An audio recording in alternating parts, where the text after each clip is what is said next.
Well, hello everyone and welcome to another round of the NGK and NTK Esports Cup. This is going to be coming at you from Rudskogen this time around here in Norway. Welcome one and all. My name is Conry Maddock and I'll be joined by the wonderful Patricia Stalidzane as always in this particular commentary booth. Patricia, we are back here for another week of racing. These drivers quickly running out of opportunities to get themselves qualified into that grand final. Absolutely true. We're past mid-season already, but still a couple nice tracks to come. And also today, Rudskogen, very, very interesting and new track for most of us. So yeah, I think not so many chances left, but still a couple. Yeah, exactly. For those towards the top of the order, maybe they're feeling a little bit more comfortable now here at the moment. You know, not necessarily having to worry about dropping outside of the bubble. But for those that really want to get their slots, well, there's only 2 events left to go before you get yourself towards that final stage. Let's have a look at the calendar then. It all started at the end of last year, actually, at Zolder before we headed to Motorland Aragon, and then we went to Imola. We had a lovely event at Hockenheim last time out, and now we are here at Rudskogen for race, or rather event, number 5 of the championship. We'll get another opportunity for the drivers to gain themselves a bit of points at Alton Park before we get ourselves towards that finale at the Nürburgring. This is how things are looking here today. We've already got the stream underway, and eventually we'll get ourselves into the qualification stage. Of course, then we'll be heading in towards our race number 1, and then of course race number 2 with the reverse grid as well is always going to be very, very interesting indeed. We'll be finishing about 20 past 8 Central European time. Yeah, these events have been absolutely fantastic so far. We've seen a fantastic amount of racing, and that racing has turned into standings that look like this currently. It is Alexander Tiber at the very top of the order here at the moment with a good run, but he's being very closely followed here by Vince Peters. Patricia, making things a little bit spicy, a little bit tense at the very top of the order. Not only at the very top of the order, as you already mentioned, the top of the order is safe to make it to Nürburgring. However, the back of the field is still fighting for their positions. So I think that's the most important and probably coolest event of the season, the big finale that we're all looking forward to. At the back, we're still looking for all the wild cards that keep coming in and try to collect some points to make it into the big and final race. Yeah, absolutely. It's fantastic to see, and of course we don't, at least for the first event, we didn't only have this split, we have many splits, and in fact we have many splits right now going on in this situation. We have up to 4 splits, so there's going to be not just drivers in this race, but drivers in some other races that are also earning points to be able to get themselves, well, their position in the standings. There might be a situation where we might see someone in the final who has qualified themselves through Split 2, for example. So that one potentially might be one to have a look at here. But of course, we are at potentially a pretty new circuit for a lot of these drivers as well, in the form of Rudskogen. I don't have all that much experience here, and I doubt many of the drivers will have too much experience at this circuit either. So that's going to be an interesting one for the drivers to have to deal with. Basically, learning the ropes of a new track again, at least in their process, in their practice leading up to today. Yeah, well, I had the same experience when I did the lap introduction, which we're going to see a little bit later. It was new for me, but I still enjoyed it very much. I think you do need a couple of laps to get into it, to get into the groove. But it's a very fast and interesting track, so I think you'll get to like it quickly and enjoy racing in it, even though you don't have that much experience on it. I hope all of the drivers are going to have the same, same sensation as I did when I drove it for the first time. Yeah, I'm glad you mentioned that track guide, because this is going to be something that I'm going to need, as well as probably many people at home, as to how to negotiate this circuit. So we could potentially have a little bit of a look at how we get ourselves around this Rudskogen circuit.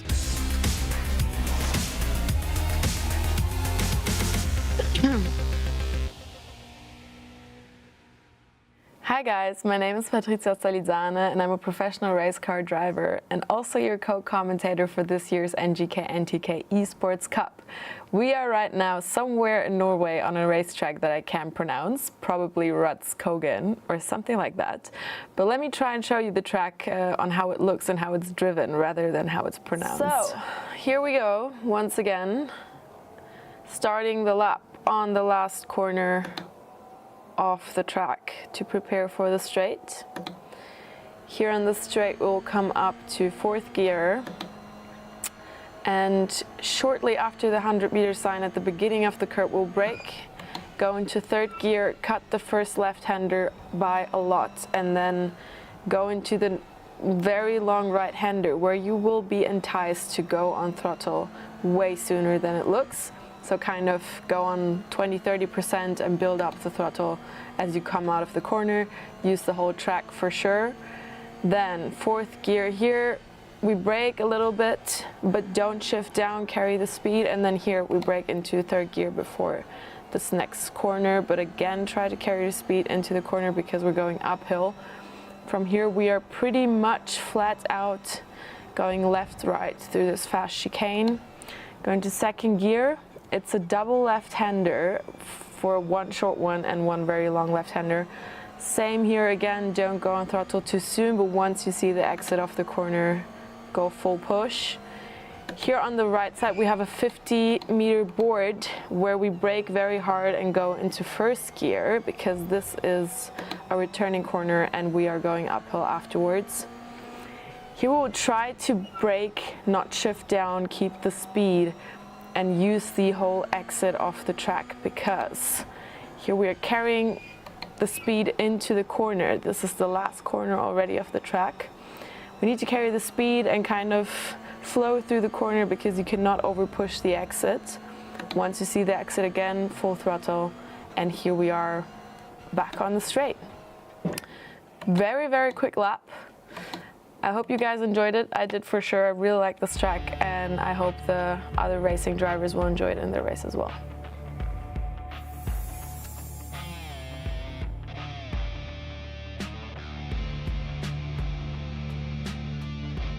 Well, that was a little bit of a look around the Rudskogen. I'm going to have to be very careful about pronunciation there. It's probably wrong already. But that was a little bit of a demonstration of the venue that we'll be racing at here today. And of course, Patricia, you know, with that expert view, you having, of course, driven in the real world as well. You know, it's always fascinating seeing those skills be able to transfer over from the real world into the sim. But of course, it happens the other way around as well, doesn't it? From the sim into the real world with some of the drivers that we've seen. Absolutely. There's some skills that you can definitely transfer. Then again, some other skills that you have to learn or relearn in each of the atmospheres, obviously. I think as a real racing driver, it's weird in the first moment to drive on a simulator and everything has to be perfectly precise. There's no external like influences compared to real life racing. However, it's the same from simulator coming to real life racing. All of a sudden there's consequences. All of a sudden there's, you know, other factors counting in. However, I did do the test between the car that we're racing, the Toyota GR86 or 68. My English not so good at the moment, as I feel like. Anyway, I drove the car on track and also on the simulator, and we saw some very interesting similarities actually. So you do have a lot of benefits from simulators that you can implement into the real life. Yeah, you just can't reset your car in real life, unfortunately. So if you have a big accident, you know, you do have to worry about that. Well, it depends on your budget, you know. Depends on your budget. I guess if you have infinite budget, then it doesn't matter as much. But yeah, for those teams that are, you know, really struggling to even get a car onto the grid, you know, it'd be a big thing to have a big accident. But anyway, we're gonna have a little bit more on that because we've got a video prepared for you about the differences between the sim racing side of things and the real world side of things. So let's have a little look at that.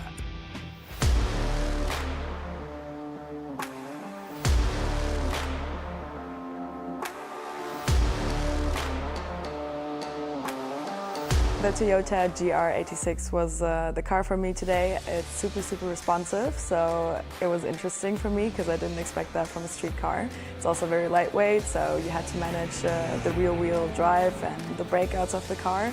So it was quite similar to a sports car actually.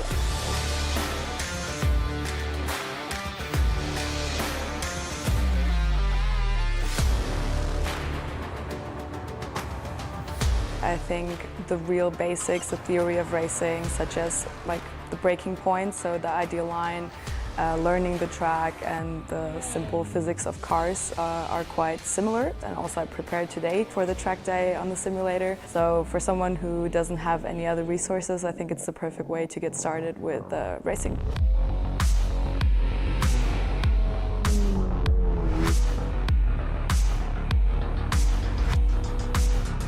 I think that the main characteristics of the car are actually quite similar from the simulation to the real car. It's both very agile and responsive, and the driving style I think is comparable. However, you do have the sequential gearbox in the simulation, which you don't have in real life. We had the manual gearbox. And also you have slick tires, which we didn't have, and yeah, a bit more body kit in the simulation, which makes you have a bit more downforce. However, I think both cars are fun and the drivers will enjoy it.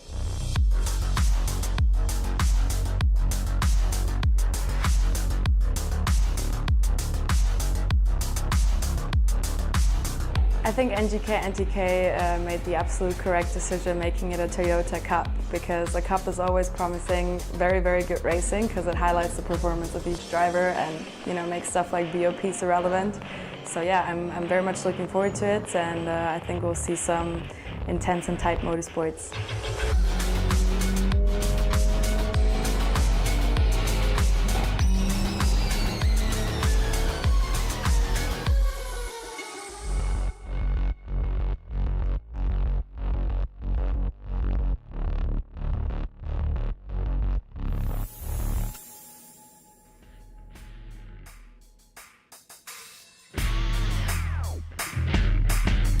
Well, that was a little bit of a look at the differences between the sim and reality, especially in particular with regards to this Toyota GR86 machine as well, which the drivers will be using throughout this season, not only to qualify in the final race, but they'll be using it at the Nürburgring for that final event as well. So speaking of course, it's the top 40 of all of our points, all of our drivers in the regular season will gain themselves an entry into that final event. And of course, that's what all the drivers will hopefully be looking forward to at this point, especially for those that are more secure inside of that top 40. I mean, they could potentially, finish quite poorly or not finish at all in these next two events and still get themselves a slot inside of that final event. So the pressure is off them a little bit here. Potentially, it might give them an opportunity to have a little bit of fun instead. But we'll have to see. But, it's been the case in the previous races, Patricia, where we've had some pretty crazy finishes come out of nowhere. Absolutely. As I said in the video, I think it absolutely proved itself to be right, that the racing is super tight because of the Cup. So the drivers, all of them are good, and obviously we do have these different clusters of drivers, and only the best ones drive in these races.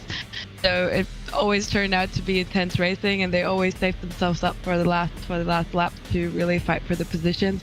I don't think this race is going to be any different, but as you said, obviously the top 10 list is quite already settled, so I think those guys can just maybe have a good time.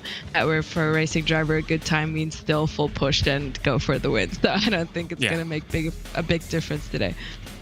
Yeah, we'll have to see, but it's going to be very interesting to see how the racing goes on here. Of course, we've got those drivers that are outside of the top 40 trying to break in. Some drivers that are going to be new inside of the top split here today. That's also going to be an interesting point of contention. Some of these drivers may not have competed at this higher level before, so it's going to be very intriguing to see how they do, in particular when you're going up against some pretty big names, in the series. So we've got the very end of the practice session going on at the moment. It's going to be ending in probably in about actually 10 seconds before we get ourselves into qualifying. It will be a 10-minute qualifying session, lone qualifying, so the drivers will not be able to interact or affect each other out on circuit for that qualifying session, and they will have 4 timed laps as well to be able to get themselves their spot on the grid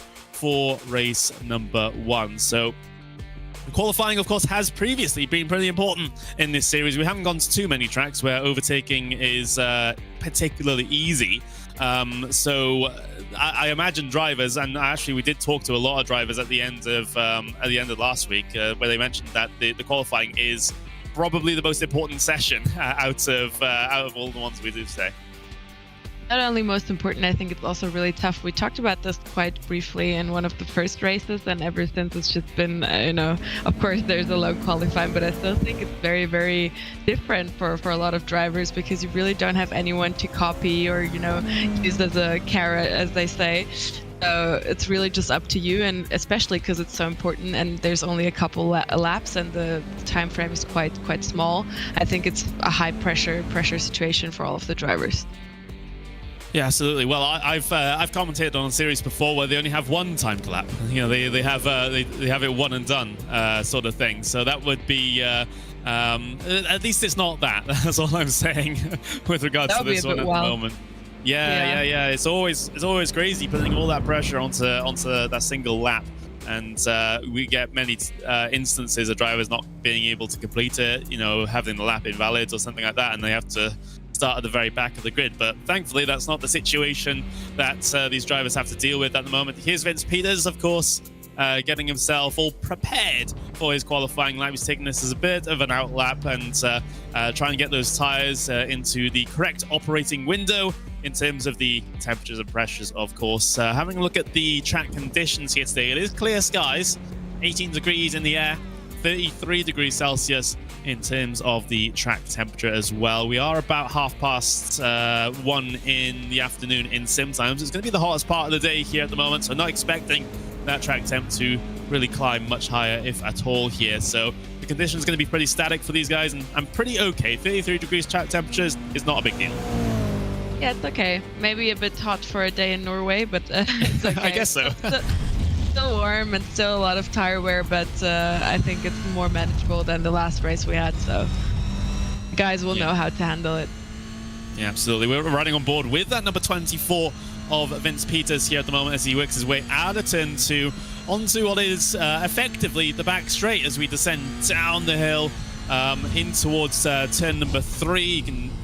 This is such a fun corner, it looks like, as you have that gradient change on entry, and then you start climbing back up the hill in through turn 4. It must be a bit of a roller coaster in the real world.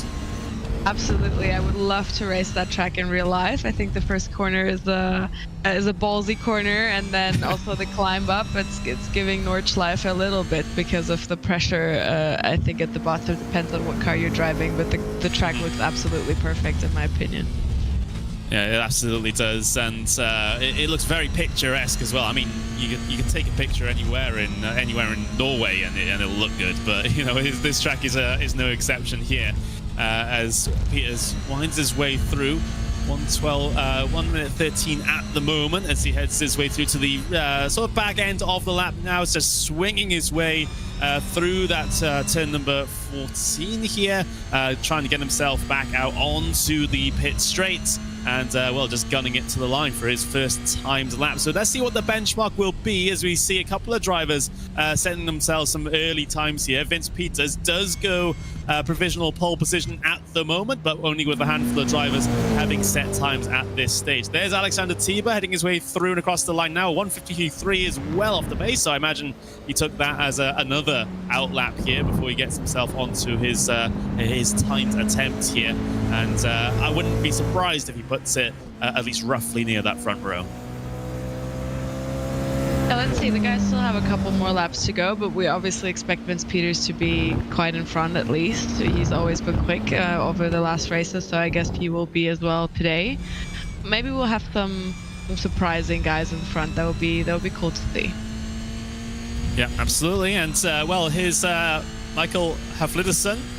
Has been with us since the very start of the season. It's been great seeing him get himself stuck into these events. Has been involved in quite a lot of things, has to be said, over the last couple of races. No matter what situation he finds himself in on circuit, it feels like he's always in a battle, always either trying to defend or attack. And right now he is really attacking the circuit as he heads his way through that long, winding, it feels like never-ending right-hander at the very end of the lap before, again, charging towards that start-finish line. What's the lap time going to be for Hafliderson? At least on his first time of asking, a 1:32.636. Actually good enough to go provisional pole position for the driver of the 81. That's a great lap. Absolutely. There we have the surprises, but still 2 more laps to go. Let's see if anyone can beat those laps. I think if the guys go into the pits, they get new tires, or do they not? Yeah, they can come into the pits and get fresh tires. That is absolutely allowed as per the rules, as Alexander Tiber goes where where we expect him to be, really. Pole position for the championship leader at the moment, the only driver in the 132.2s, although Patrick Thompson does get himself onto the front row of the starting grid there, but still almost 0.2 of a second behind Alexander Tiber. Here's Vince Peters again as he heads his way through towards turn 3 and 4. 1:32.650 is definitely going to be trying to work on trying to get himself further towards that front row of things, so he can have a chance at trying to get up in the face of Alexander Tiber, as he has done so on a few occasions so far this season. Time remaining left in the session, less than 4 minutes now, so these drivers needing to get a move on if they want to complete their 4 allotted lap times. I think this track is actually quite difficult to drive because of all the balance switches. As you see, it goes up and down, left, right all the time, long corners, quick corners. So I think also for the drivers, I think if you want to get to know a car like the Toyota Cup we have here, this is the perfect track to get to know a car, because you really have all the kinds of corners and all the kinds of ratios you could be in. Daniel Muth goes up into the into second place here at this stage of qualifying. Vince Peters heading his way out the final corner now. So 1:32.650 was Vince Peters' fastest lap up until this point, and it looks like a 1:32.588 will mean he does improve position. He's up ahead of Michael Hafliderson at the moment, but still P5. The driver of the number 24 at the moment. Nicholas Nolde getting himself a lap time on the board as well, gets himself promoted up in towards that 7th place. Drivers now running out of laps to be able to work with here. Alexander Tiber's on his final lap. Daniel Muth is on his final lap. Same with Patrick Thompson at the moment. Here is Arthur Gustems as well, who's also on the final laps. So it's going to be the last attempts here to Patricia for these drivers to get themselves their place in the starting grid. Yes, absolutely. I think 1 more lap to go for all of them. Vince Peters not where he would want to be, I assume. Quite surprising. I did expect him to do a little bit better. Still not bad, of course. But Tiber not surprising. Daniel Muth, I think we've seen him in the front a couple of times. I'm not sure. I think he missed the last race or the previous one. He did not compete in all of the races, did he?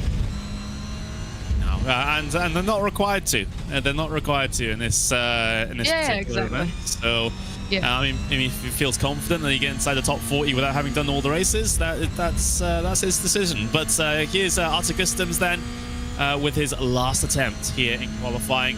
A 1:32.934. It's actually worse than his personal best, so he's not going to make any improvements there in the 11. It's always tough towards the end of the session to extract the maximum performance out of the car, especially if you've had already 1 flying lap on those sets of tires. So let's have a look then. Alexander Tiber, pole position with a 1:32.293 at the moment, and well, it looks like he's gone even faster. 1:32.250 extends his gap as far as the lap times are concerned for pole position. Vince Peters, he's coming, well, he's still in the early stages of his particular lap here at the moment. Still with a minute remaining, should be able to get himself to the line and make this lap count, but it'll be close. I think this is the biggest pole position gap we've had this season so far, so congratulations to Tiber, quite impressive. But yeah, still, the race is different, and you know, with the reverse grid, everything can change quickly, but still, very, very good job. Yeah, incredible job so far. I mean, yeah, we've had so many incredibly close starting grids over the course of this season so far, and It kind of still is the case. We've got the top 13 all separated by just a single second, so things are still pretty tight in this one, despite the gap for the lead being bigger than we thought. A little bit of oversteer coming off the corner there for Piers. He's able to gather it up, though. He's just got to be careful that he didn't get himself an instant point for an off track there, which will invalidate his lap if he did. But it looks like he's continuing on at full pace, but the time expires now. Does he get to the line? Oh, I don't think he did. I don't think he did. That is unfortunate. Not sure if he was on for a good lap time regardless, but yeah, you never want to see that happen. The session ending just before you get yourself to the line. But with that said and done, here's the starting grid then for race number 1 here at Rudskogen in the NGK and NTK Esports Cup. It's Alexander Thieber. It's our championship leader taking pole position here. And then you've got Daniel Muth there in second place. Patrick Thompson will line up in the 3rd spot with Lewis Bielaka in P4. Vince Peters P5 with Michael Hafliderson in P6. Wanshi Lin in P7 with Nicholas Nolder in P8. John Ellen will start in 9th with Artur Gustems in P10. Nazadati will line up in the 11th spot with Franco Sanchez-Buckley starting in 12th. Sam Chapman will start in 13th with Harry Fox in 14th. Tim Bielaka in P15 with Sarah Dove starting in P16. Sophie Aronwan in P17 with Simon Suzuko lining up in 18th. Gary Lynn will start in 19th with Noor Hendricks in P20. Micah Ploeg there in P21 with Artem Markov in P22. Tango Takot there in P23 with Dario Dills in P24. And that will end up rounding off our 24-car starting grid. Everyone was able to get themselves a qualifying lap in. It looks like, however, with where they are lining up at the moment and where the pace car is, this will be a full pace lap here, Patricia. So we still got a little bit of time to have a little bit of a chat before this one. A little bit of a chat, but usually they jump straight into formation lap, so there's not much time for the drivers. Maybe sip a bit of water and away we go. So again, quite packed race for the guys. Yeah, not all tracks on iRacing will have a short pace lap option, which is why they are instead doing a full pace lap. So they'll have a little bit of a chance to get their sights set, I suppose. Maybe put a little bit of energy into those tires before getting themselves off and away and charging down towards turn number 1. But it's been a great qualifying for those at the front. We've got Alexander Thieber on pole position once again, and he did it by also extending his gap at the very end of the session as well. He didn't need to, but he did, and he just I imagine he just wanted to be 100% sure that no one else was on a flying lap, on a good lap at the end of that session that would be able to beat him to it. That's what we talked about before. Like, he was already leading on the championship. However, that will not mean he'll give any less this time. So yeah, as we talked, I think still he will push for the win today. But the pack behind him, as you already mentioned, is quite tight as well. So I think as long as they don't get into big troubles behind him, he's gonna have some people following him up as well during the race. Absolutely, as these drivers wind their way through here on this pace lap and get themselves ready for what is looking to be some exciting 25 minutes of racing. Of course, it's not the only race that we'll be having here today, and once we're done with this race, we're going to be basically straight into the gridding procedure of race number 2, where it's another 25-minute race, but we have a full reverse grid, which is always very spicy and very interesting. Let me just tell you that. It has been throughout this season. So for Alexander Thieber, for Daniel Muth, for Patrick Thompson, this might be the more relaxed race of the 2 here today, because if they finish in those positions at the very end, well, they'll have to be starting towards the very back of things, which is always incredibly intriguing. But yeah, Patricia, have you got any expectations for this race? What do you think is going to happen at the front with Alexander Thieber, Muth, Thompson, and everyone else? I think the front, it's going to be quite calm. I think we've seen that the guys really are quite strategic, and they know how to, like, where to push and where to, you know, step back a bit in order not to cause any accidents or incidents.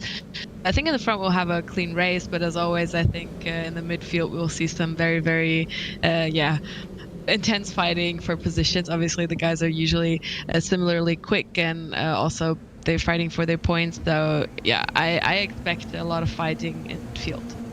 Here we go then.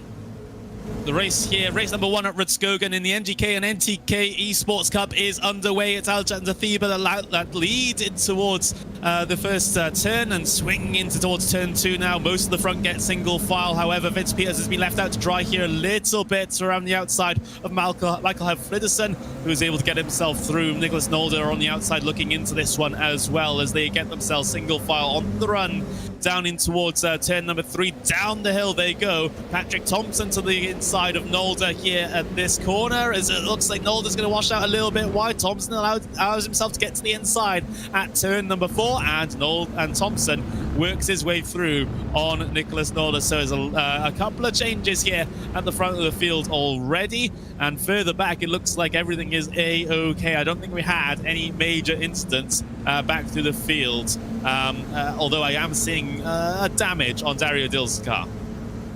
Yeah, clean train, but however, due to the long corners that keep coming back and forth, they don't have many possibilities to jump in, you know, spontaneously. So I think if you want to make a move, you have to prepare for it.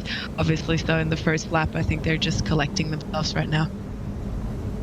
Yeah, absolutely, and well, it's definitely one of the less chaotic starts that we've had in an NGK NTK Esports Cup Series race. Yeah. Let me tell you that. But nose-to-tail stuff between Vince Peters, Patrick Thompson, and Nicholas Nolder, though those guys are determined to have a little bit of a scrap here as we head towards the end of lap number 1. A couple of drivers poking their noses out to try and size up the opposition as we hit the brakes in towards turn number 1 here, and you can see Nolder is really carrying a lot of speed through there, but he's found a bit of a roadblock that is that number 29 of Patrick Thompson, the green car, in amongst this little grouping of cars as they head their way down the back straight now. You know, it's very difficult to try and, you know, get yourself to the inside here as we see Gustems, Arthur Gustems with the big slide coming through turn 3 and 4, and he's going to lose a lot of positions down the inside here. He's going to settle in as we have an incident. We have an incident towards the back of the field. Is that Harry Fox involved in it? I believe it is. He gets that car spun back around. So this was just behind where Gustems had his issues. I think Harry Fox might have had a bit of a solo car incident that became a little bit more with a couple of cars collected. We'll get the replay here in just a second, but we had a calm first lap, but it seems like the second lap things got a little bit more sketchy. Yeah, but I think it's primarily because that corner is quite difficult and the guys will have to manage the tires. Yeah, there was a bit of a bump from the back. But I think he's also struggling with something, probably the damage to the car, as you mentioned. Yeah. So this is Harry Fox. Oh, it was a single car incident and a slide that collected a couple of other drivers. That was Sam Chapman and Franco Buckley, I think it was, that got themselves all caught up in that one, which is not ideal. Of course, there was really nowhere they could go as Harry Fox was sliding the car across the circuit. Vince Peters down on towards pit lane here. Vince Peters is in. And, well, it seems like it's a black flag. Yeah, he's black flagged. So that's a penalty. It's not a disqualification. It's the black and flag with the white cross here in iRacing. That's a disqualification. But yeah, a penalty of some form for Vince Peters. I'd be curious to know where that came from. So much about he's gonna have a chill race today. Yeah, so he was asking for the black flag to be cleared. It must have come off the start then, potentially, and you know, was that passed on the potentially wrong side? I'm gonna have a look back at Vince Peters' start to see exactly what might have happened here, because I'm just as confused as everyone else. Because iRacing, when it comes to double file starts here, it takes the NASCAR rules where you cannot pass on the left-hand side. And that's exactly what Vince Peters did before the start-finish line. That's why you got the black flag. You can't pass on Now the we left. know. Now we know. Well, that's bad for him. However, it makes it more interesting for us. So. Yeah. Yeah. Anyway, but you see the guys keep coming into a slide here in these long corners. I mentioned it on another track before in the track guide. With this car, it's so hard to find the sweet spot on how quick or how much mid-corner speed you can take into the corners. And with the tire wear, it gets different every lap you drive it. So as we saw, the guys spinning in after the first corner, the fast one, it's because the first lap you can take a lot of more speed into the corner than into the next and the next and the next. They have to adjust every lap, so that's quite the challenge, and I think you'll see a lot of guys struggling with that. I would too, obviously, so it's not as easy as you might think with the tire wear. Yeah, absolutely, and well, that's just the situation that the drivers are having to deal with at the moment. Not only car issues, and instance out there on circuit. There was a bit of a move there. Daniel Muff dropping down the order. That was for P2. Major position here in this race. And my attention was distracted a little bit there, so I didn't quite catch the start of that incident. But Lewis Belica gave him a little bit of a push from the back, but then he came into a spin and he saved him again by another push into the front.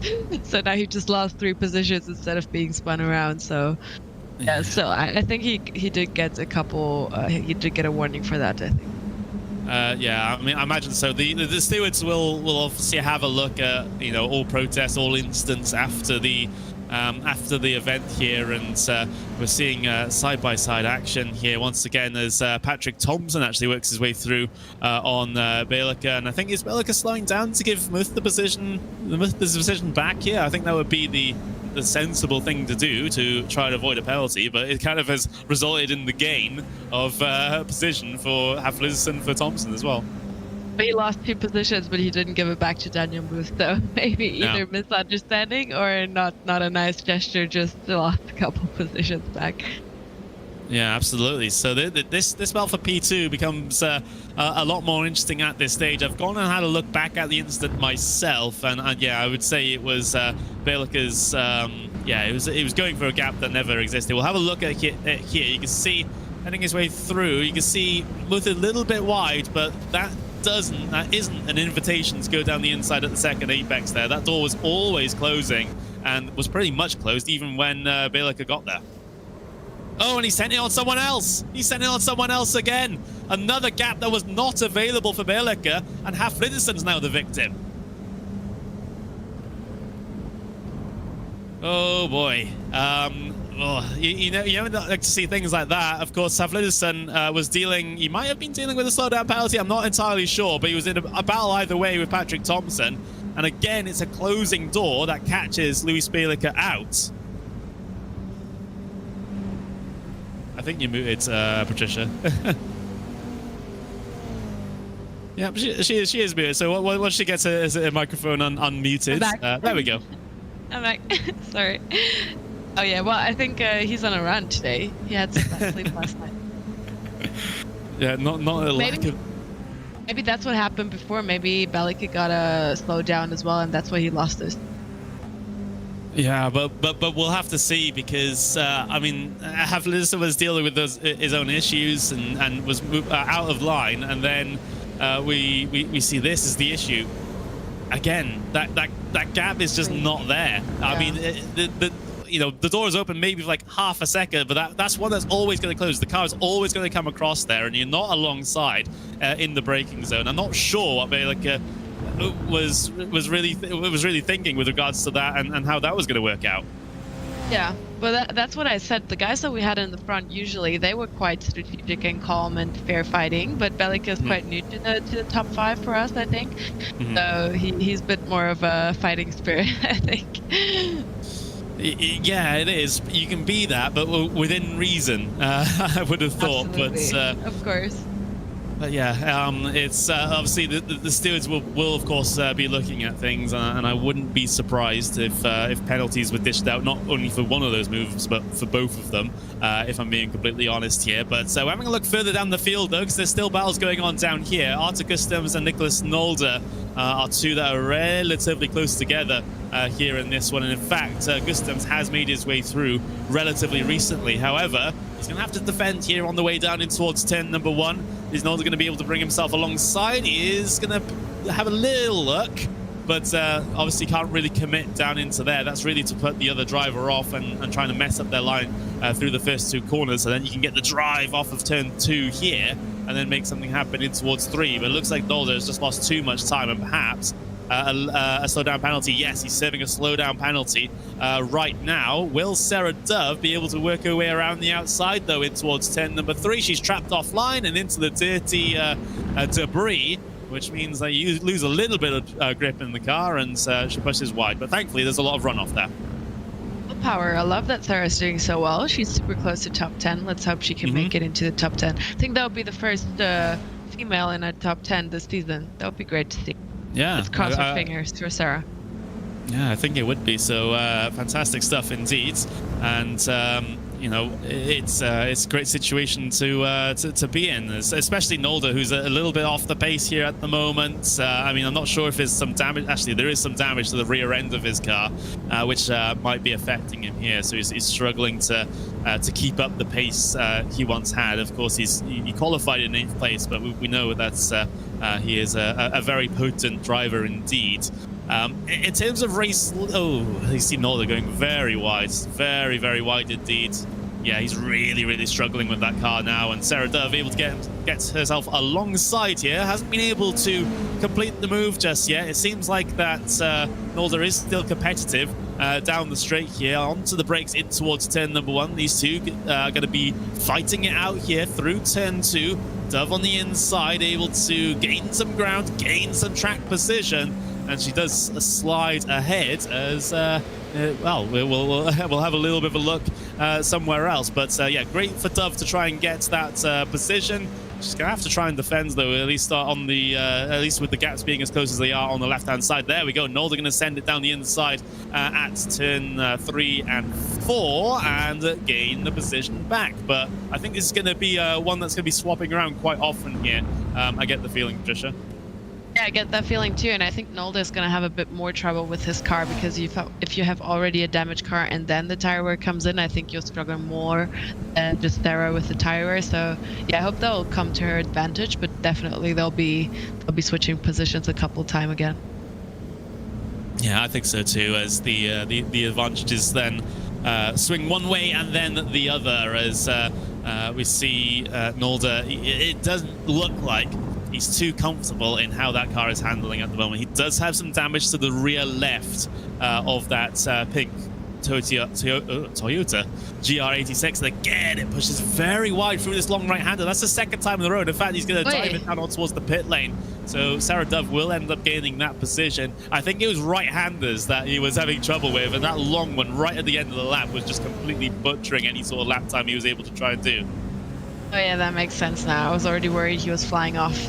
But yeah, I was about to say, as long as they don't fight too much and let Bellica number 2 to come in too close, that would have been fine. But now that he went into the pits, obviously he was struggling too much and he didn't see much sense losing any further positions with his speed that he had right now. So here's Daniel Muff trying to work his way back through the field. Has done so quite effectively, in fact, after being moved out of the way for P2, and in fact he's on the back now of Luis Bellica. So it's ding round 2, I suppose, between these two drivers, which will be interesting to see for sure. We've only got 11.5 minutes left in this event here, so well into our second half of the event here, as we right on board with one of our drivers further back through the field. That is rather further back through this train. That's John Ellen in the number 4, who has that battle for P3 directly in his sights. I love cockpit views in simulators. That's the best thing, that you can see the drivers actually like driving. Very, very nice. Yeah, how calm they are. I was just looking. Is that a Porsche wheel? Oh, slowdown penalty. Slowdown penalty for Luis Bielica. So we won't get to see the rematch of the fight and the contact that we saw a little bit earlier on. So Bielica is just going to fall towards the back of this train and ends up in 6th place. So I guess that's good to see, especially if you're Daniel Muth, because you know you might have a little bit of a problem between Patrick Thompson. Patrick Thompson slowdown penalty as well. Oh, I think they got together at some point. Did they get together? Well, no, Ashley Thompson had his own incident, actually. Yes, it was a slowdown penalty, but he completely overcommitted on the brakes in towards 1, took the shortcut across the runoff, and then had to serve a slowdown penalty because he took the shortcut. So has lost a whole bunch of time as a result of that. So now Daniel Muth back up into 2nd place without having to pass anyone, really. Yeah, that's exactly what I said. I think the guys will really struggle with the tires and the pushing first corner, obviously, because it's so fast and you have to take the maximum out of it. Just if you lift a second or half a second sooner or more, that gives you such a time disadvantage, obviously, because it's such a fast corner. You lose so much speed there. But yeah, that's what happens quickly. Even for our top drivers in the front. Yeah, absolutely. So it's tightened everything up for this P2 now. We've got 1, 2, 3, 4, 5 drivers all within a shot at P2 here, and all wanting to get themselves on the podium. So that could set us up for a pretty interesting finish between all of these different drivers. Of course, Thompson will try and work his way back through this field. Of course, his tires will be slightly overheated due to the slide and the lockup in towards turn 1 that last time by. But I mean, his work, is pretty easy at the moment because Bielica didn't have a slowdown penalty actually that last time through on the back straight, but just simply let Thompson go, interestingly enough. Yeah, I think in the interviews maybe or later after the race we can ask the guys what's going on here. I think they have their own intercom talking to each other and making things out, I guess. Yeah, I think Luis is just thinking, well, I've probably in the steward's naughty list for 2 instances this race. Let's probably not make it a 3rd. So he's playing it quite cautiously at the moment. I think that might be what he's thinking. That's the smarter way to go, yeah, actually. Yeah, so yeah, it's great seeing these guys absolutely nose to tail, though. Thompson, I'm very interested to see how he's able to get through on the next couple of cars here, if he is even able to, because a lot of these drivers are very, very competent, very, very good on the defense here. So it's going to be very, very tricky, and we'll see how it works out. But he follows so closely in through that final corner that he's going to get a decent draft on the way down in towards turn number 1 here. It helps that it's basically a double or even triple draft here at this point, but again, not going to be close enough in towards turn number 1, but you just wanted to maximize this run into the 2nd corner to then get yourself the drive, get on the throttles early as you dare to try and carry the speed down this back straight and hope for an opportunity into 3. Yeah, I have the feeling the guys are actually quite struggling with putting in a perfect lap and staying at the back of the other guys than actually making a move, because obviously most of these drivers don't know the track too well. They're not like automated into having a clean drive, so I think they're fighting with the car as well a lot right now. And obviously we have the track conditions being their way they are, slightly warm, but this is it feels like a very high tire degradation circuit, so you do need to still baby them around. But imagine if they're struggling through the fast corners in dry conditions. Imagine, for when iRacing gets rain, very, very soon, how the racing would have been then, because it would have been absolutely treacherous, right? Absolutely, especially on this track with the long corners, that would have been crazy. Yeah, so we have a lot to look forward to here in iRacing over the next couple of weeks with the introduction of Tempest, which is the weather system here in iRacing, which will bring all sorts of different conditions to the racing. I'm super excited about that. Endurance racing is going to change like fundamentally here on the service as well. So that is going to be super, super cool because of the weather, of course. But once Lin down the inside of John Ellen here and actually able to pick up the position. So a great little move there for Lin to be able to get himself through on that one and able to try and pull away now out of turn number 2 down this back straight. Patrick Thompson also closing in here on Ellen, but gonna nose his way down the inside. Big show of nose and big commitment, but not able to draw himself alongside. Alternate lines, differing lines being taken in towards turn 2 as a result. Thompson still carrying the momentum, but really just can't find a way through at the moment.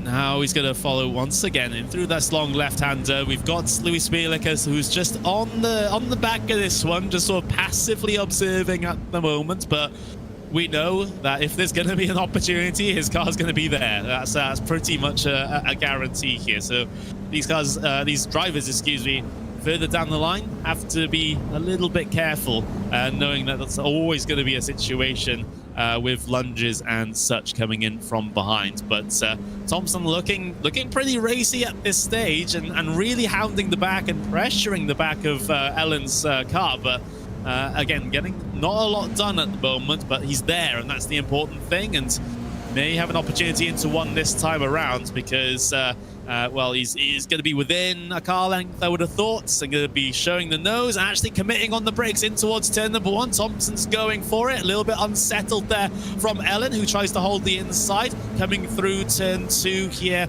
and it's going to back them all up in towards Bielicus here. So keep an eye on that car in the background to see if he gets himself involved. Still side by side between Thompson and Ellen on the run down the hill in towards turn number 3 now. Ellen continuing to hold that inside car, slipping and sliding up underneath him at the moment. It's so tricky in these conditions to keep the car pointed in the right direction, but Ellen's able to hold on to it.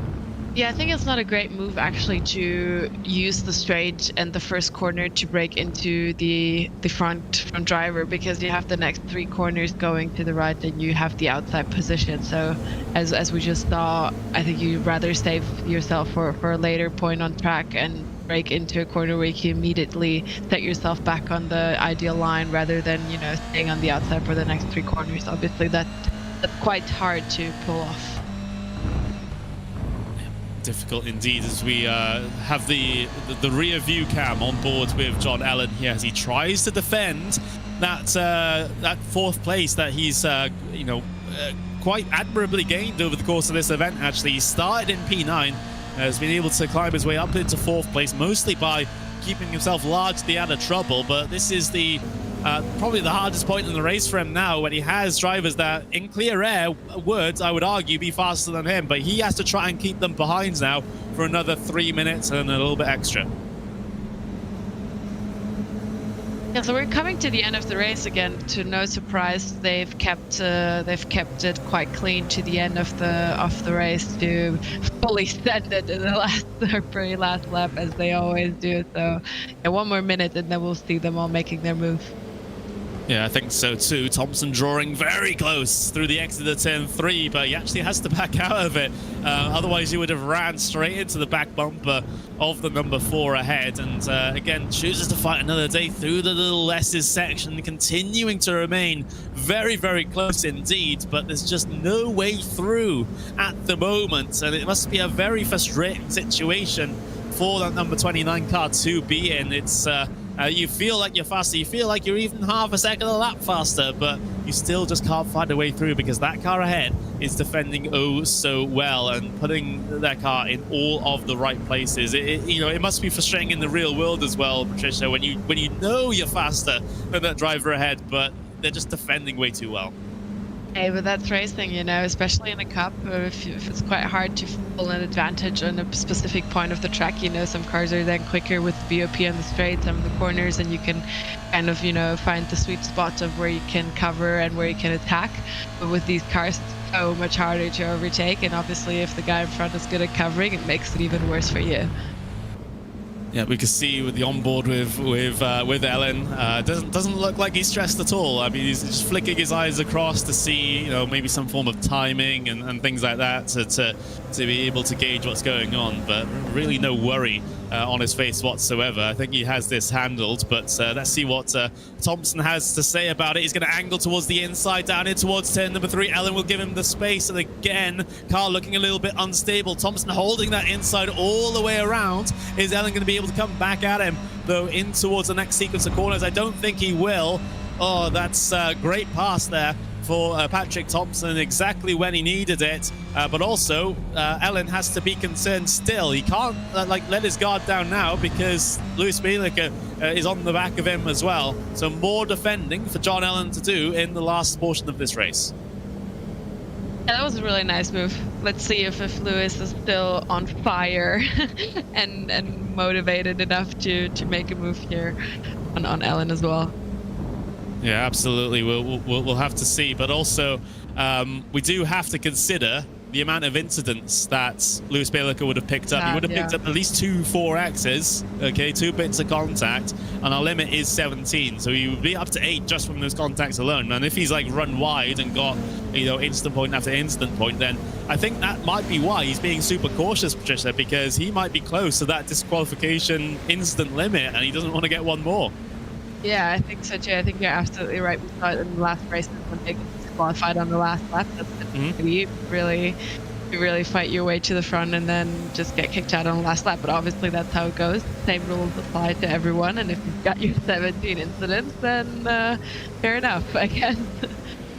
Yeah, absolutely. But a driver that doesn't have to worry about instant points at the moment is Alexander Tiber. He's led from the start, and he's been managing the gap quite well. He hasn't exactly run away at the front of the field, not by any means, but he's sort of consistently managed that gap, looked after the tyres, and really had no dramas at all at the very front of the field. So well done to him at the moment, but of course we can't call him the winner just yet. He has to get himself towards the checkered flag, but it shouldn't be an issue for our championship leader at the moment. Meanwhile, further behind, things look still pretty tight in terms of the final podium position, but Patrick Thompson, I think he's just run out of time here to be able to try to challenge Wan Xilin for that final step on the podium here in race number 1. But through the final corner comes Alexander Tiber as he'll head his way towards that start-finish line and pick up the race win here in race 1 at Rudskogen for the NGK and NTK Esports Cup. Another one in the bag for the German, and he's going to celebrate on the way down in towards turn number 1. Daniel Muth comes in second place, and Wan Xilin in third. That is going to be your podium here for race number 1. The rest of your runners, of course, are heading their way across the line now, and then we have to set our sights forward to that full reverse grid event. That one is going to be incredibly interesting, especially with the amount of overtaking that we've seen here today as well. It's been fantastic to see the drivers be able to manufacture opportunities. Here's the unofficial race results, though, from Rudskogen race number 1. Of course, stewards will be having a look at incidents after the event and applying any penalties as appropriate. But it is Alexander Tiber that takes the race win by roughly 1.3 seconds over Daniel Muth, who's had a fantastic showing. Yes, he got himself involved in an incident. That was not his fault. However, he was still able to climb back up into that second place. Then you get Wan Xilin in with a solid race in P3, with Patrick Thompson with a good recovery drive up into P4. John Ellen, still a fantastic event for John Ellen. So far, he finishes inside the top 5. Lewis Bielica involved in a couple of incidents here in race number 1. He'll look to try and clean that up for race number 2, the reverse grid event. Michael Hoflinson finishes from 7th place with Arta Customs in P8. Nazazati and Sarah Dove will round out the top 10. Yay. Then you have Tim Bielica in P11 with Vince Peters in P12. Noah Hendricks, Sam Chapman, Franco Sanchez Buckley. Then you have Artem Markov in P16. Then you get Micah Ploeg, Sophie Arnwen, Dara Dills, Tango Tako there in P20. Then you have your last 4 drivers. These are largely retirements. So Simon Suzuko, Gary Lynn, Nicholas Nolder, and Harry Fox. And I can say that Nicholas Nolder did disconnect from the server after that race, so I wouldn't expect him back here for race number 2. But we've already got the starting grid for the second race because it's a full reverse grid. So it's Harry Fox that actually starts on pole position for this one with Nicholas Nolder in P2. Gary Lynn and Simon Suzuka will be our second row of the grid. Tango Takok and Dario Dills will round out the third row down towards P6 here. It's going to be a very important chance for those guys that have benefited from the reverse grid to be able to get a bunch of points from this race if they're able to defend well. Sophie Aronwen in P7 with Micah Ploeg in P8. Matt Bakarov in P9 with Buckley in P10. Chapman and Hendricks round out the top 12 on the starting grid. Then you have a look towards the drivers that were roughly more towards the front in our race number 1. They'll be starting towards the back for this one. So Vince Peters, Tim Bielica, Sarah Dove, Nazadati, Arthur Customs, Michael Hofliderson, all those drivers getting the worst end of the reverse grid here today, and the worst of the worst in terms of the reverse grid are these drivers. So Luce Bielica, John Ellen, Patrick Thompson, Wanshi Lin, Daniel Muff, and Alexander Tiber will be starting at the very back of the grid. So we have the pace lap for race number 2 underway already here, Patricia. Race 2 so far this season have been characterized by a lot of incidents on the first lap. Do you think that's going to be something that's happening here today as well? Are you really asking? Are you really asking? I do think that is quite obvious, but let's see. These guys know how to surprise us as well, so maybe they'll behave. Yeah, absolutely. And for those in the chats, both on YouTube and on Twitch, on the iRacing platforms and everything else, thank you very much for watching. We've got one more race here just imminently to get going on with. No matter if you're an old veteran member that has been racing in sim racing for decades, or if you're very new to this and you've only, you've just tuned in because you've seen this go on and say, what's this about? Why are they racing what people call fake cars on a fake circuit? Believe me, you'd be surprised. It's just as exciting as the real thing. I've been doing this for years. Trust me, I know. So yeah, these guys getting themselves all formed up for this rolling start here. Of course, the pressure is really going to be getting to those guys at the very front: Harry Fox, Nicholas Nolder, Gary Lynn, because they're the ones that benefited from the reverse grid. Those guys are going to have a big task to try and hold on to positions. Yeah, the pressure is super, super high, especially if you know they're going to come flying from the back. You're trying to beware, but then again, you're trying to push as well and, take an advantage of the reverse grid. So yeah, it is quite a high intensity situation for them. Absolutely. So we're running our way around the final corner now.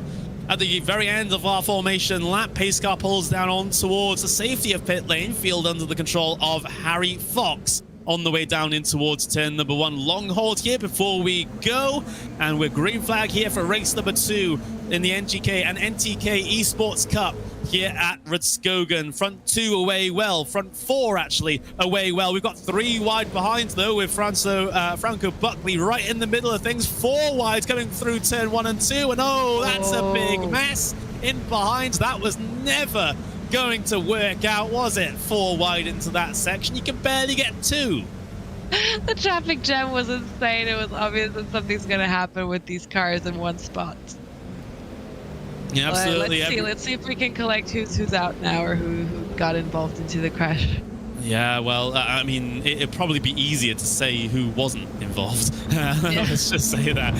It will be a shorter list, that's for sure. But we still, maintain these battles at the front. It's Gary Lynn and, was it Simon Suzuka? So Suzuka actually gained a place on the start there, ahead of Gary Lynn. So Suzuka up in towards second place now. Harry Fox was able to get away well and really had no dramas there on the start. But the same could not be said for the drivers in behind as well. I can't believe they tried to make 4 wide in towards turn number 1 work. That never works at most circuits, and definitely not this one.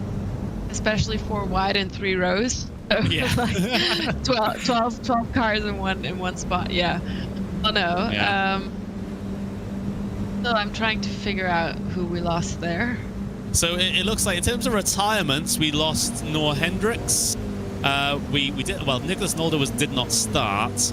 I don't think we really lost anyone. I think it was it was just drivers getting out of position, because it really overall you know, it wasn't a, well, it was a massive incident in terms of cars involved, but it wasn't a massive incident in terms of the level of contact that we saw. It was just other people spinning each other out, and that was basically it. I don't think many of these cars are actually too damaged. Ooh, incidents, and actually Louis Bielica is involved in it again. Tango to Cook, and Alexander Tiba looks like he's involved in this one as well. What has happened here on the way out of turn number 1 and 2?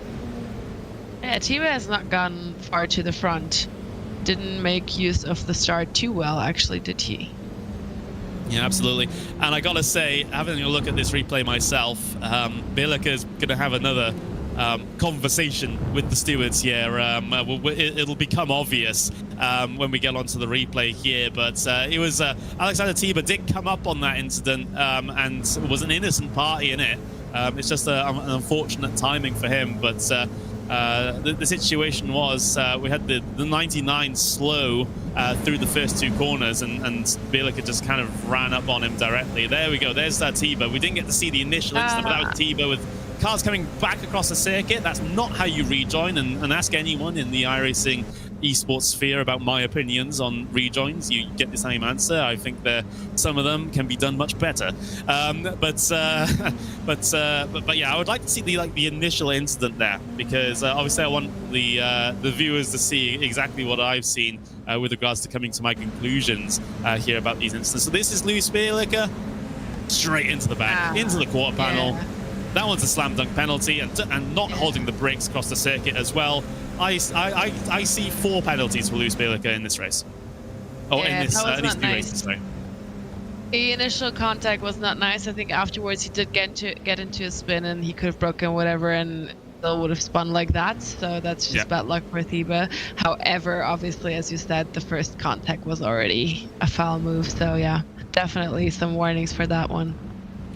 Yeah, exactly. I mean, I do like to call those out when I see it. I think we have a duty as commentators sometimes to call those things out as, oh, there's a bit of an incident, a bit of a problem, bit of a tussle between Vince Peters and Sam Chapman, who falls back through the order, actually wraps himself across the nose of one of the cars behind. This has potential to be an even bigger incident with cars involved. Oh, it's gone to everyone's heads here in race number 2, hasn't it? We had a very calm, we had a very relaxed race number 1, but it seems like the second race of things is all gone wrong. Oh boy, as we see. That's what it's for, but still, yeah, that was quite unlucky. Yeah, we'll have to have a look back and see exactly what happened there, because that one was a bit of a mess. I think it was again, optimistic gap diving is probably the best way I could describe it. Sam Chapman went a little bit wide through the middle sector there, and then Vince Peters sort of collected him. Then Chapman fell back through the order, and then there was just a bit of confusion, and cars not being clear when they thought they were clear, and Daniel Booth was the one wrapped around. Yeah. I think they got into a swing of like one pushing the other, the car coming back, pushing the other car, and then just escalated, because I think the first initial contact with the thigh bump into the corner was like you could consider tough racing, hard fighting, but then afterwards, obviously, they just couldn't catch the car anymore, and I think it was hard for them to see in the mirrors where the other car was, because they were quite side by side most of the time, and then they just collided again and again until one of them spun. Yeah, it's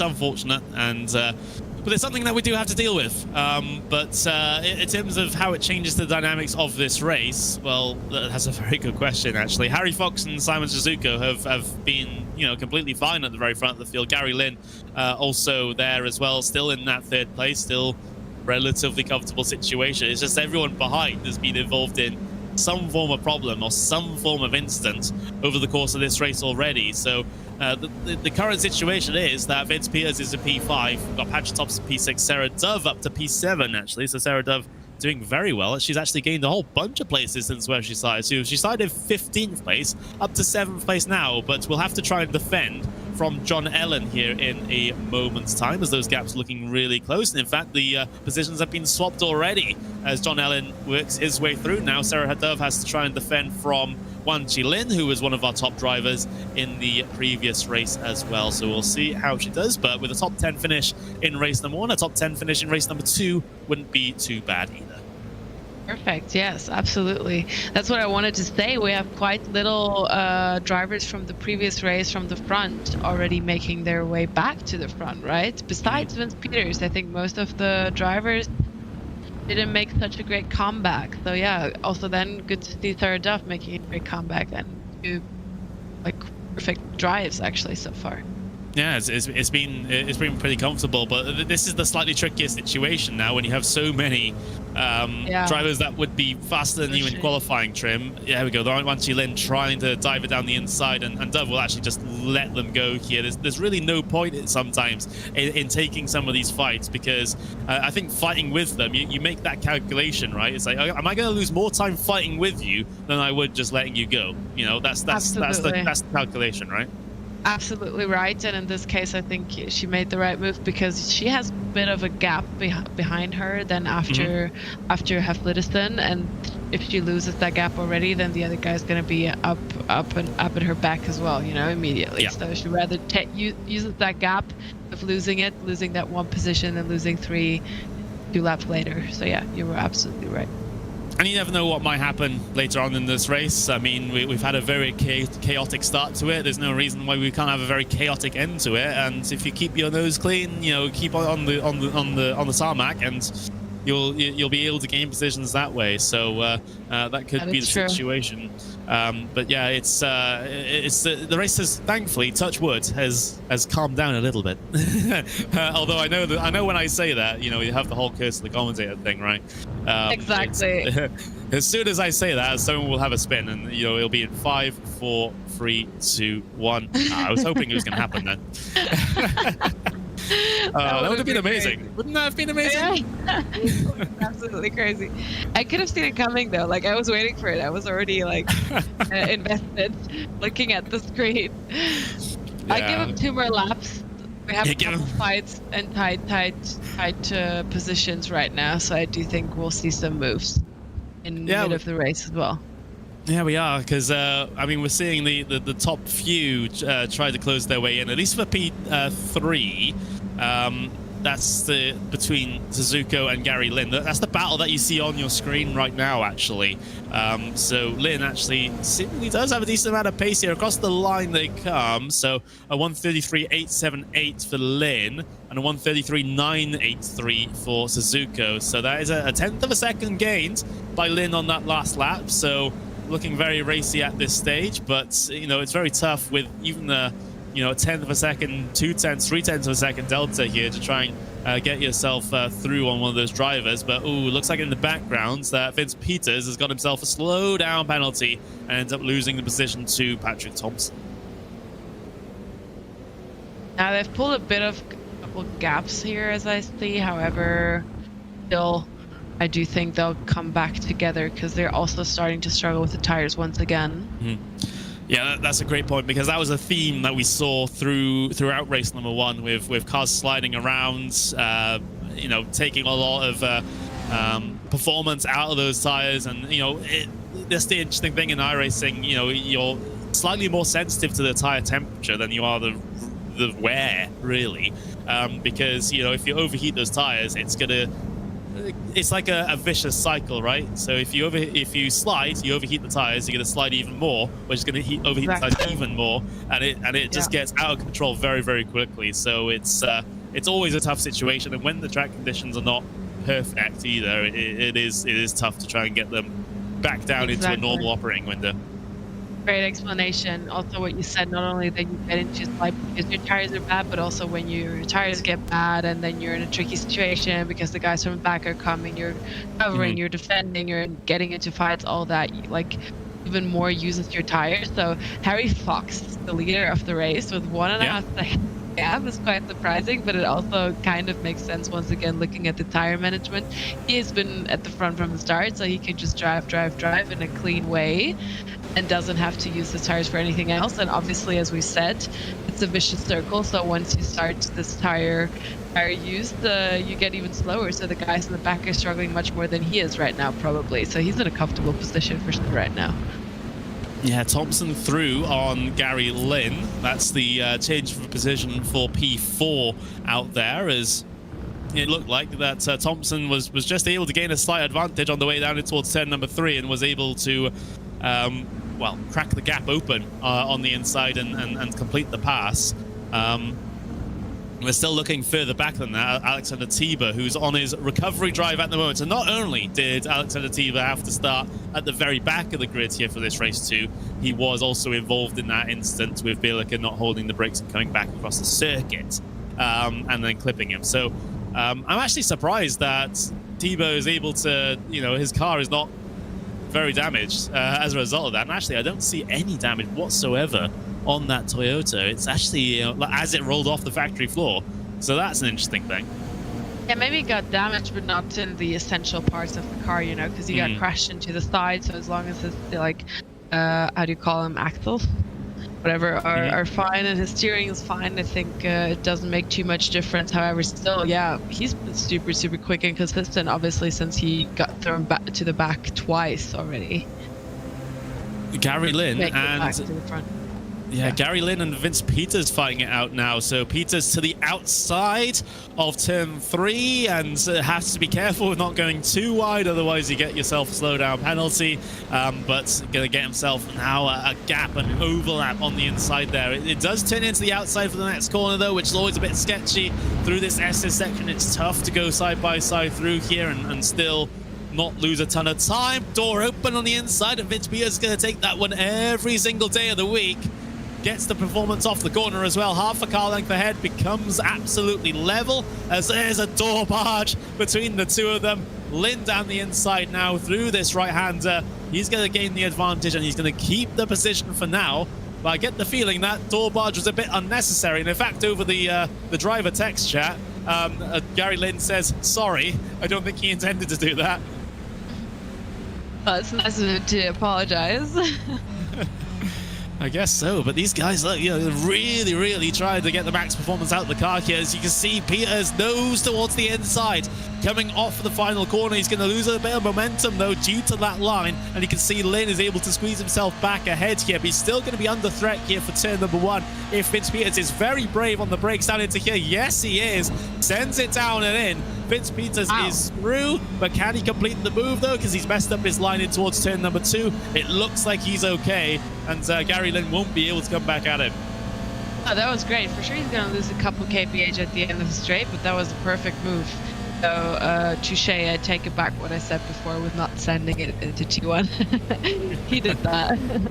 Yeah, oh, and Lynn has messed up turn 3 as well. It means that Ellen might have an opportunity in making his way through. Not quite through there, but it's going to be a compromised line once again through the S's section for Gary Lynn. This is where he came under threat on that last lap into here, but he keeps the tighter line this time around and not inviting that move down the inside, although Ellen is going to try and get him off the corner here.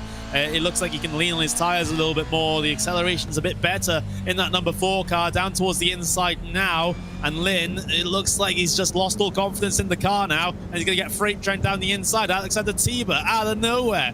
Driver from the back of the grid, you know, reverse grid, obviously race 1 winner, but reverse grid last place in terms of this one. He's got himself all the way up now in towards 7th place. Let's see how far he can come. We've already entered, I think, the last 3 minutes of the race again, so we're going for the last full stunt laps for the drivers. I think Tiba's gonna definitely take that personal and go for it. Yeah, I think so too. I think Tiba, he's he's going to be 7.5 seconds off of the race lead as you see it dive in from behind. There's Wanshi Lin, who also is one of those drivers that was towards the very back of the field, working their way back through now. It's Lin has had a pretty terrible last couple of laps, all things considered. None of it has really been his fault, to be fair. He's just been completely freight trained, been harassed, been dove in on constantly. and is just having to deal with these situations as they arrive. But Wan Qilin down the inside and gains the position there up into P8, puts Gary Lin back down into P9. But this race is definitely still not done. We've got battle packs, we've got Tiba on the back of Ellen at the moment, we've got Peters on the back of Suzuko as well further up the road. That's the battle for P4. So lots of places to look at for entertainment here in the final 10 minutes of this race. Oh yeah, I think I kind of lost track of time for a bit. I thought it was already end of the race. My bad. Oh, but even more, then I think Tiba has still a lot of potential. I think 7 seconds is realistic for him within 10 minutes, actually. I mean, what's the sort of lap times that Tiba's been doing? I mean, not in traffic. He's been doing, you know, into the 132s, into the high 132s, sometimes a 132.7. Harry Fox has been doing, let's see, 133, mid 133s. So it could be, you know, 7-8 tenths of a second a lap that Tiba is gaining, as long as he can get through on these cars. As we see battling going on, Suzuko and Peters. Oh, back into Ellen. Ellen gets a tap from in front and behind. At least that was on my own picture. But then you see battles going on elsewhere as well. So you see the battle for the race leads there. So Buckley trying to get it. So everything is happening all over the place at the moment. We don't know what to look at. But battle for the race lead. Harry Fox has lost it to Franco Sanchez Buckley. And I think that was because Harry Fox got himself a slowdown penalty, correct? I am not sure. Yeah, it must have been because he had an advantage of like 1.7 seconds, something like that, at a decent advantage. But all of a sudden now, that lead is held by Franco Sanchez Buckley and not Harry Fox. Interesting stuff. So that changes the dynamic once again. And in fact, Tiba will be very thankful about that as well, because it means it's less of a gap that he has to now catch up to try and get roughly towards the very front of this one. But the problem for Tiba at the moment is that he has a battle directly ahead of him that he has to be concerned about. Yeah, that's true. Absolutely. I kind of missed what happened there with the lead switch. Yeah, I think we all did. But there we go. How did he come so close? There we go, down the inside. I don't think it was a slowdown penalty. I think it was just a fair pass. So Harry Fox, you know, lost all of that time somehow, and Franco Sanchez Buckley has really just made a quite an authoritative move down the inside there at turn 3. Meanwhile, Tiba looking to the outside at turn 1 here. He's got to be careful not to get pinched off through turn 2. All stacked up together here in this particular battle for P4. Suzuko now has to try and defend from Peters. So Peters goes from defense to offense here on the way down the hill into turn number 3. They're getting so close. Careful not to make contact. Suzuko trapped on the outside line. Here comes Tiba diving himself down the inside, trying to capitalize on the battle that was going on ahead of him. Suzuko, if he can hold the inside here, he might just have a chance of holding on. Yes, he does, but can't quite carry the momentum through. So Tiba capitalizing on the battle going on ahead to try and gain the position as well. Great drive, great drive. You can see how they're throwing the cars around, and just managing that is already tough enough. Yeah, clean overtake. That was nice. Yeah, nicely done indeed. And oh, there's a dive in from behind. Ellen really just sending it on Suzuko there. He was that was going to be I'm trying to gain this position or we'll both crash sort of move, wasn't it? It was there we go. Suzuko back down the inside, able to gain that position back though. That was a perfect overtake. Ari didn't seem too happy about the counter. Oh, Tiba is through on Peters. I think Peters made a slight mistake towards the final corner and just allowed Tiba to get back through. I think that's his driving style, by the way. I think he drives like that. I think he's making it a sharp apex on that corner instead of like pulling the speed through the corner. I think he's making it rather sharp and like braking into it, turning, and then going full throttle sooner. That's a different driving style, but it works as well. I've done both as well, depending on the car. I'm not sure. Maybe he thinks it's better with this. Yeah, it could be. Could well be. But this thing isn't over yet. We've still got 4 minutes left in this one and still battles to be concerned about. Ellen having to try and both defend and attack at the same time here, it feels like, as Wan Qilin had a little bit of a look on the way down in towards turn 3 there, but was unsuccessful in getting that pass done, or at least even getting alongside as we ride on board here with John Ellen through that S's section trying to lock onto the back of Simon Suzuko in that red car ahead. Suzuko back end out, inside open for John Ellen to work his way through and get the pass. Further behind, Suzuko back into the battle with Wan Chi Lin this time around. Wan Chi Lin's going to be trapped on the outside here, but carries a decent amount of speed, all things considered, and actually makes it competitive coming off the corner here. The outside is not always the strongest place to be there, but Wan Chi Lin's able to make it work and keep himself ahead there. And now in towards this final sector, he's going to be pretty secure in that position as long as he doesn't wash up too much out of turn 2. Of course, not turn 2, sorry, the final corner. There's a couple of approaches you can take to that one. Wan Chi Lin seems to like doing the double apex coming off the corner instead of hugging the inside all the way around. I think with Suzuka, it's what we talked about before. We see this vicious circle like spinning for him with the tires because he has so many overtakes, he has to cover, and then people are overtaking him, he has to go offline, and then the tires get even worse, and he's in a stressful situation. So he's been losing a couple positions now, but I hope he can settle down now and find his rhythm again, because else he'll fall back even further, I think. Yeah, I think so too. But the thing is, I don't think he can fall back any further at this point because it's a big gap behind him now to Michael Hefflederson, about 2 seconds. So should be able to recover things from this point. So the unresolved battles that we have here, Alexander Tiber, Vitz Peters. We also have the race lead to be concerned about here as well, because that is still within a second. In fact, it's still within half a second between those two drivers there. Harry Fox has been leading this race for the vast majority of it, but the last couple of laps ago lost the position there to Franco Sanchez Buckley. So can Sanchez Buckley hold on to this one inside the final 2 minutes that we have as we round our way through the final corner here? We'll have to see whether we'll get one more or whether or not this is going to be the final lap, as Franco Sanchez Buckley, again, outside of the final corner. The lap times are usually about 1:33s, and it crosses the line with a 1:36. We have 2 to go. Defending already on the way down in towards turn number 1. Patrick Thompson is really trying to apply the pressure. Of course he is. He's on for a race win here, potentially. And of course, we had Harry Fox again fall further off the back of this one. So Harry Fox has not had a fantastic time whatsoever.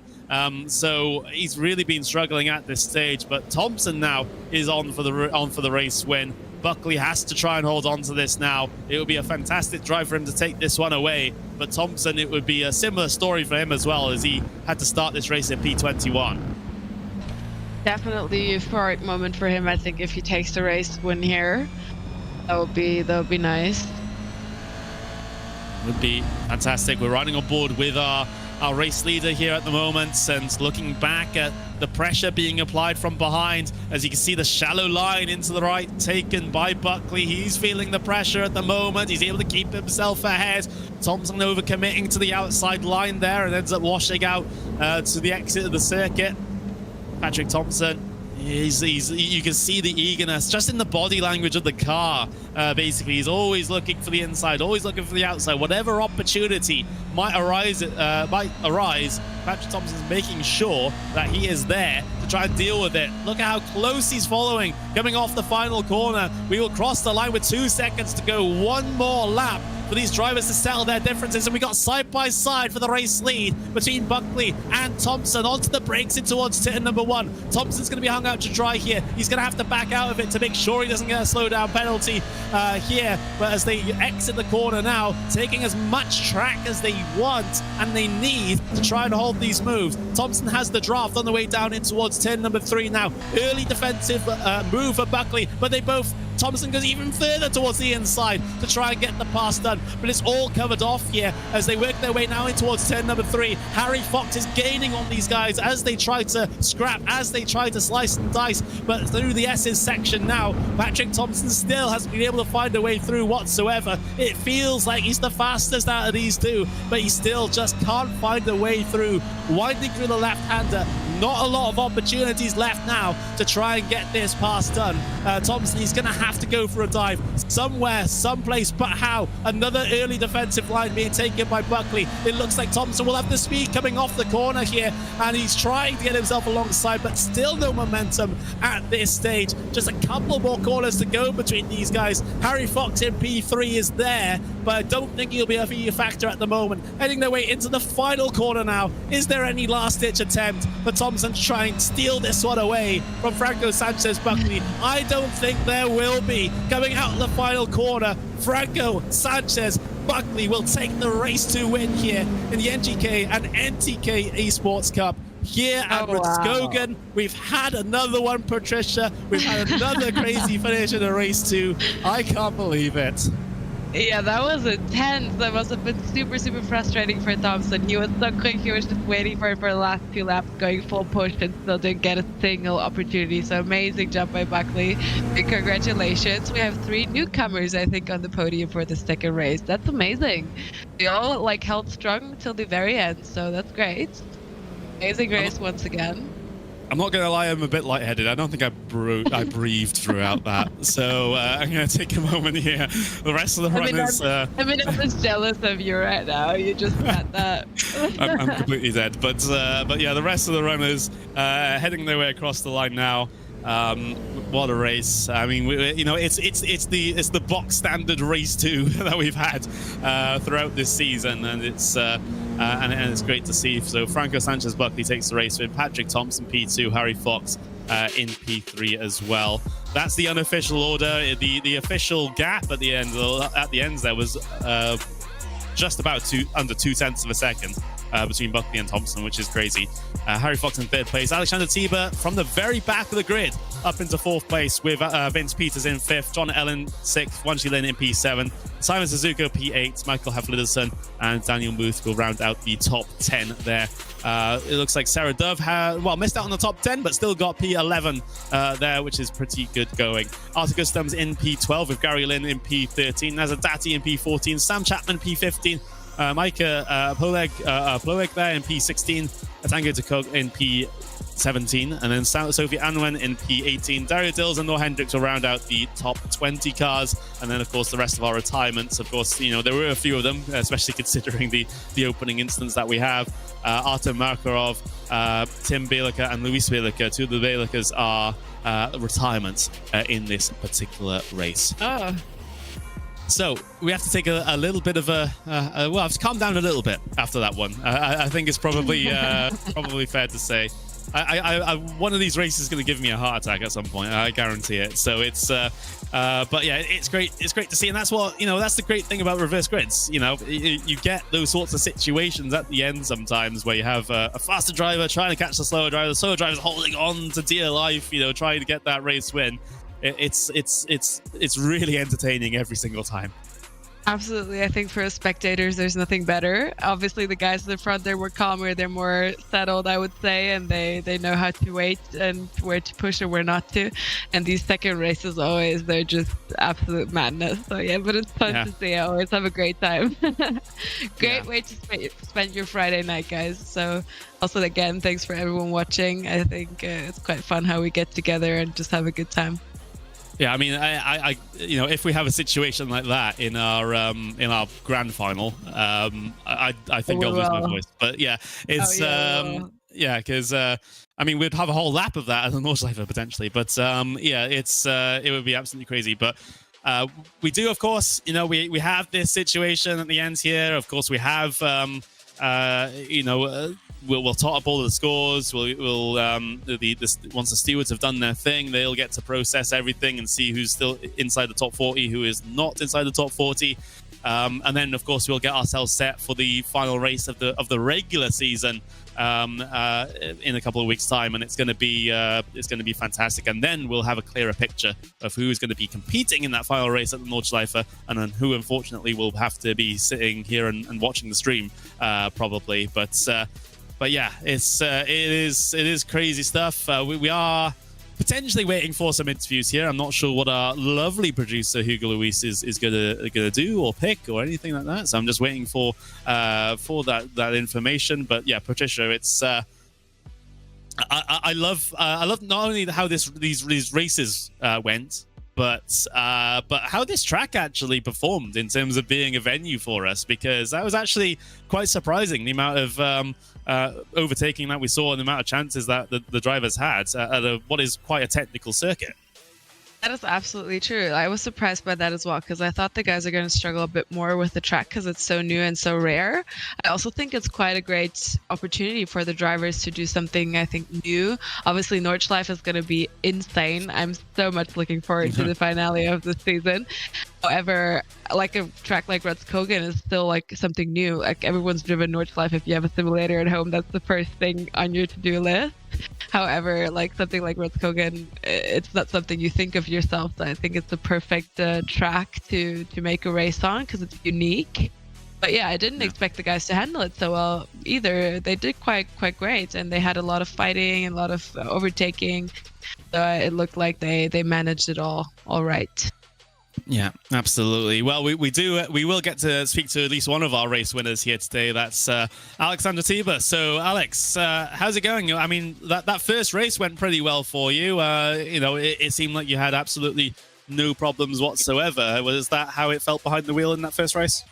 Not really, because I felt pretty good for the qualifying, but I haven't invested much time into the long run practice, so I was actually a bit struggling with the with the tires. But I mean, it was still everything under control. I just could have been faster with a proper practice session before that. But yeah, nevertheless, everything worked out, and I'm pretty happy with the result.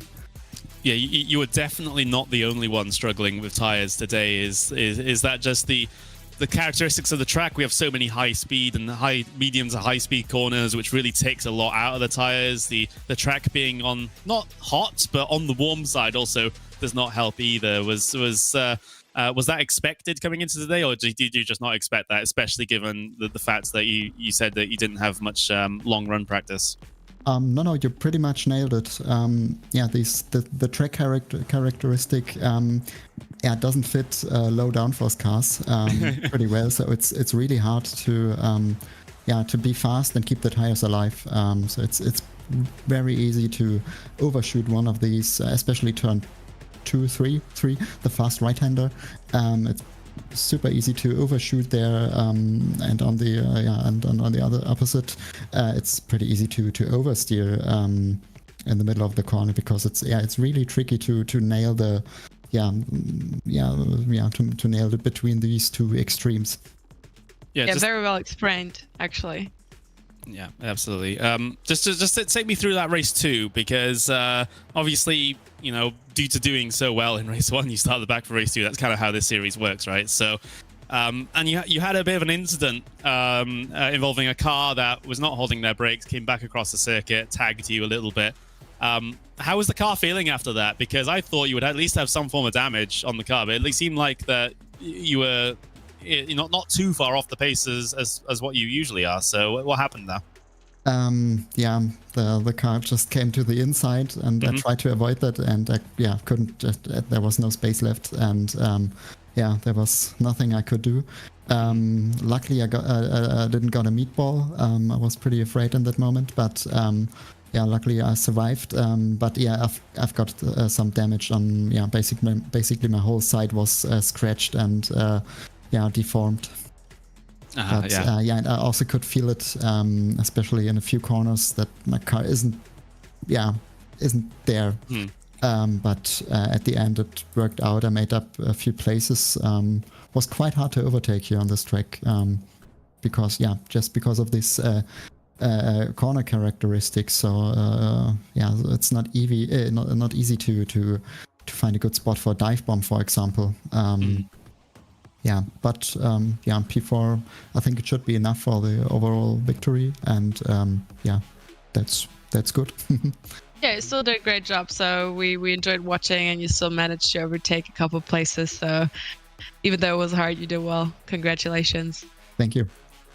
Well, there we go. That was Alexander Tiber, race 1 winner here today. And of course, in race number 2, wasn't as good, but still P24 to P4, nothing to be too worried about. We have, of course, would get the opportunity to speak to our second race winner, but Franco Sanchez Buckley, but unfortunately he has not made himself available for the interviews here, so we'll have to give that one a miss for now. But yeah, at the end of another crazy event, Patricia, we've got one more to go until we get ourselves the final event at the Nordschleife. Let's have a look at that. Of course, we go to my home country. We go to Alton Park. We go to this little island here in the North Atlantic. It's going to be a fantastic venue for our final, basically, qualification round for all intents and purposes, right?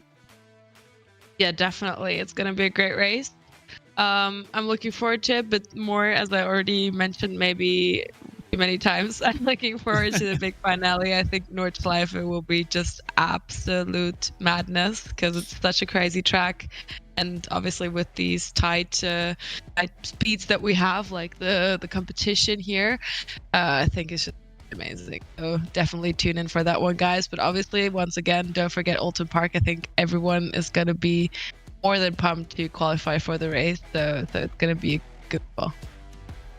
Yeah, absolutely. As we do have to wrap things up here today. Thank you, everyone, so much for watching these events across all of the platforms that we're broadcasting on, no matter if it's Twitch, no matter if it's YouTube. You are all super valued, and that's all a massive appreciation from everyone here for tuning into these events. But we've only got a couple more to go, of course. We have Alton Park as our next qualification round before we get ourselves towards the grand finale at the Nürburgring Nordschleife. So you'll have to join us next time as we head to Cheshire here in the UK for our final qualification event for that finale. But for now, we will have to say good night. Have a good night, guys. Bye.